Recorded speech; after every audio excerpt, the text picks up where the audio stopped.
Heads up! You are in the Hoodwood. Believe it or not, we're going live. I'm the Black Bandit KJ Green, welcoming you to this week's program for May 31st. Coming up in this edition, MLS comes to Cincinnati. How an entity non-existent 3 years ago suddenly became a soccer-mad city. Cavs and the Warriors, the same old song and dance. Did they benefit from bad teams coming apart at the wrong time? All that, plus Fat Dapper Head Slap, a plethora of opinions and info straight away in the Hoodwood. Let's go. You're tuned into Sports from the Hoodwood, the internet's foremost location for no-nonsense commentary, insight, and opinions on the world of sports. Here, now live in living color, backed by popular demand, your host, KJ Green. Greetings from the Hoodwood, where, for some strange reason, I decided, let's experiment, let's go live. So, for those that are out there, I think, maybe, you can chat with me. I am on Facebook, I'm on Twitter, I'm on pretty much every social media platform you can think of. So if you do stumble across the show, welcome, and strap in tight because it may be a bumpy, wild ride. Let's lead off with probably one of the worst kept secrets in Southwest Ohio, where the Hoodwood is not too far from Cincinnati. Major League Soccer is actually coming to Cincinnati. A thing that was thought of to be impossible 3 years ago. Which, I say, go back to about 3 years ago. I was working and heard that Cincinnati was getting a quote-unquote pro soccer team, and I laughed. Cincinnati, again, like I said, isn't too far from the Hoodwood, and over the years I've seen minor and so-called major league sports teams come and go. Minor league basketball, arena football, which I liked, and a host of soccer teams. I'm thinking Silverbacks, Riverhawks, Kings, Hoodoo. There were so many of them I couldn't keep track of them. And I'm not big a soccer fan anyway. But I saw a lot of them come and go. And they were mostly ignored by the press and all but the most hardcore fans. The lone exception being the East Coast Hockey League Cincinnati Cyclones, which have had a small, if not long, and loyal legion of fans, counting me as one of them. They've had title runs in 2008, 2010, and they've got a small bit of run of press when they got deep into their playoffs, and they got some surprising fan support. I mean, I was one of 15,000 that was at U.S. Bank Arena when they clinched the title in 2010. It was a lot of fun, but their exposure was limited. Their enthusiasm for their sport is limited, and like I said, they're considered a niche, to perform in front of a niche audience, if you will. Now, when Football Club Cincinnati, spelled F-U-T-B-O-L, not football like as in American football, as it's known around the rest of the world, they call it FCC, of course, around these parts. When they were announced, I laughed. I was just like, whatever. And when I found out they were playing at Nippert Stadium, I was hostile. I was mad. I mean, being a loyal University of Cincinnati graduate as I am, I take great pride in where, the football team plays at Nippert Stadium, one of the more historic venues in college football. And I'm thinking, they're going to ruin my squad's home turf with this mess. And I told a coworker, they're going to mess it up. And I had a really excited coworker. He was just like, yeah, this is going to be a step. Cincinnati's going to get a Major League Soccer franchise. And I went, if you think that Major League Soccer is going to look at Cincinnati as a real quote-unquote soccer town, I've got a bridge to sell you. A couple of them, actually. And, I mean, because you think about it, 100 miles to the northeast is Columbus. And they've had a long-established team, the Columbus Crew, who were one of the charter MLS franchises. I'm thinking there is absolutely no way that MLS is going to put a team in Cincinnati with another one that close. I said, if they get off the ground, they might last a year. 2, if they're lucky. Now, FCC did jump into the community. They got a big coup with sponsorship for their jerseys, or kits as they're known as, from Toyota. Now it's kind of funny. You have a minor league team with a name brand automobile manufacturer on their kit, and the pro team, the MLS team, has shaving cream. They have Barbasol. Now, Barbasol is based in Columbus, so I can kind of understand that. But still, you have car manufacturer, shaving cream. Think about that. The FCC opened up in 2016. Rotten weather. Absolutely horrid weather. I remember one of their first games. It was sleeting, and I'm thinking there's no way anybody's going to be down at this game. But there were 14,000 people down there. And as the weather got better, the attendance got better. I'm thinking, well, maybe this FCC thing may have a chance.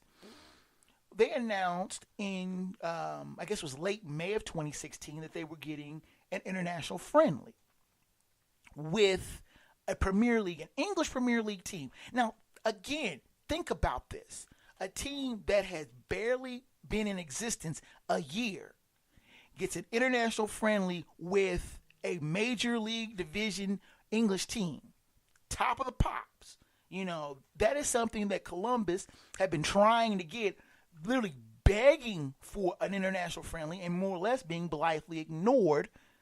But FCC pulled the coup off in their first year. Now, the ownership of the management of FCC worked hard to woo a team to visit and play. And then when it was announced, they were knocked. Columbus Crew fans knocked FCC. Who do they think they are? You know, they were openly bristling at them. And the match was set on a date where the Crew was playing the big name LA Galaxy just up the road in Columbus.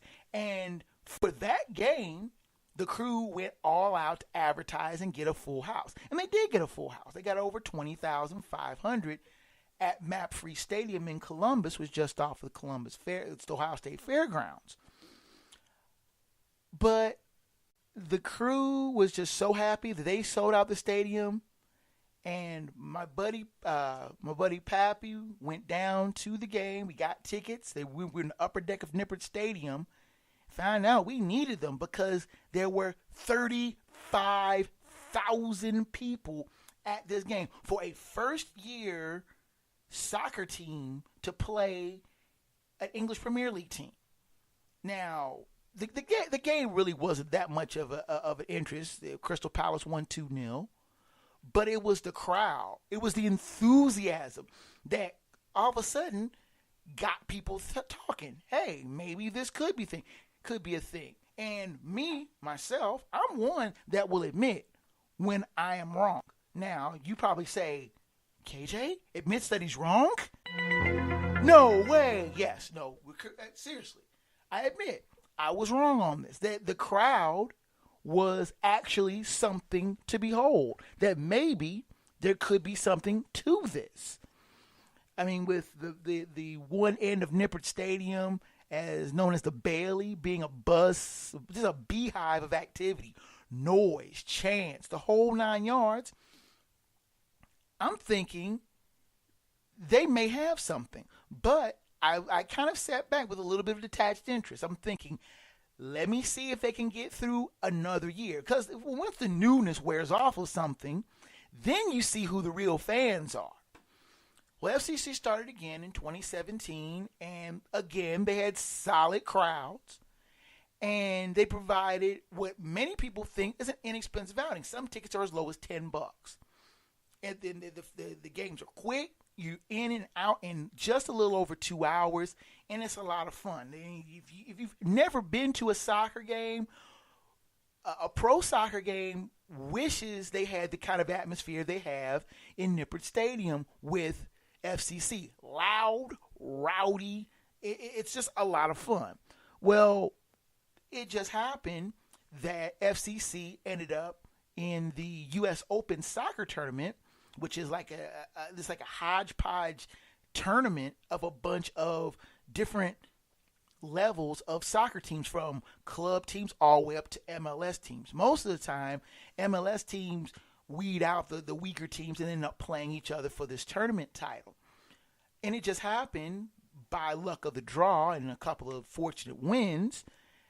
FC Cincinnati ended up playing their in-state quote-unquote rival, a team that never even deigned to admit their existence, the Columbus Crew.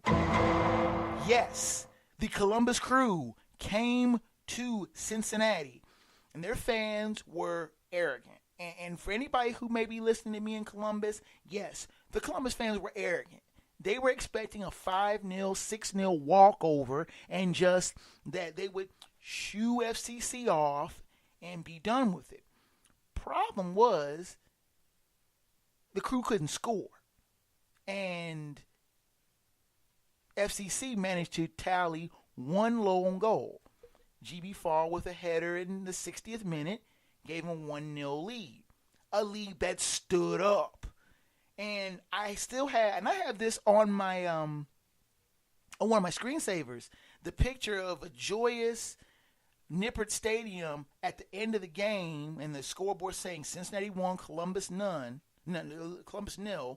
And I wish I could have had a picture of the Crew players trudging off the field, head down, chin to chest, and as they're walking past out of Nippert Stadium, they're walking by their fans, and their fans are screaming at them. They are just hostile.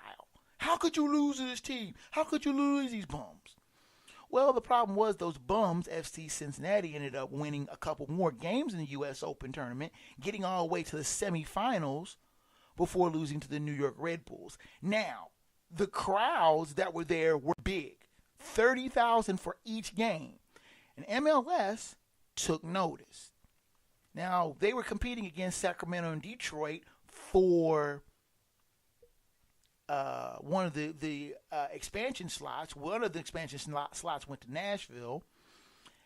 But Sacramento had financial problems. Detroit had arena problems. And after FC Cincinnati secured the rights to build their own venue in the historic West End, now all of a sudden the worst kept secret in Cincinnati became MLS is coming. And up until the announcement, I was like, yeah, we'll see. But on Tuesday, the expansion franchise was granted. The franchise was granted for FCC to begin playing in MLS next season. This isn't going to be a 3-year down the road thing. They're going to be playing in Major League Soccer in the 2019 season. And they'll have a 21,000-seat venue being built while they wait, they'll play in Nippert, Venerable Nippert, which will benefit from some of the additional improvements to the facility, which FCC will foot the bill. And what seemed like an impossible dream 3 years ago is becoming a reality. And yes, they have a fan here in the Hoodwood. And yes, I've talked about soccer, believe it or not, before the NBA Finals. So I'll take a timeout and we'll come back and we'll talk some about the NBA Finals. Cavs Warriors Part 4. Stay close.